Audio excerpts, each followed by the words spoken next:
5 mortali in appena 3 giorni non sono solo una tragica coincidenza, ma un segnale che riporta con forza il tema della sicurezza stradale al centro del dibattito. L'ultima tragedia è di oggi, quando un centauro tedesco di 47 anni ha perso la vita tra Gosaldo e Rivamonte dopo essersi schiantato contro un'auto.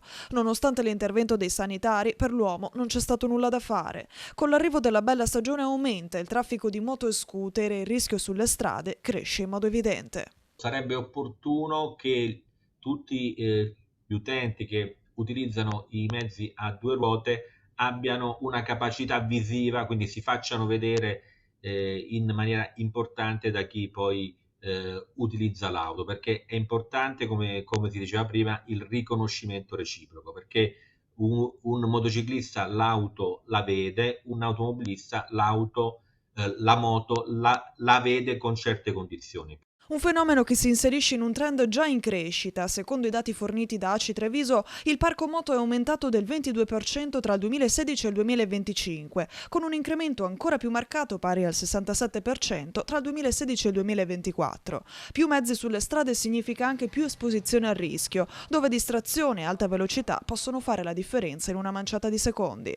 La velocità è importante, ma naturalmente io ho sempre valutato, anche per esperienza di tipo personale, che il riconoscimento reciproco tra l'automobilista e il motociclista è l'aspetto fondamentale, perché l'automobilista deve essere in grado di riconoscere il motociclista. Una sequenza di tragedie che impone una riflessione urgente. La crescita della mobilità su due ruote deve andare di pari passo con una maggiore prudenza e una cultura della guida più consapevole.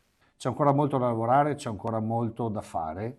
Come provincia di Treviso in questi anni abbiamo investito molto sia con i drive camp all'interno degli istituti scolastici, sia con i corsi di formazione per gli over 65. E anche questo ha aiutato a far diminuire il dato relativamente alle vittime lungo le strade. Infatti il nostro centro di monitoraggio ci dice che rispetto al 2024 nel 2025 le vittime sono state il 50% in meno. Infatti nel 2024 le vittime sono state 70 e nel 2025 36. L'obiettivo è quello di arrivare a vittime zero lungo le strade.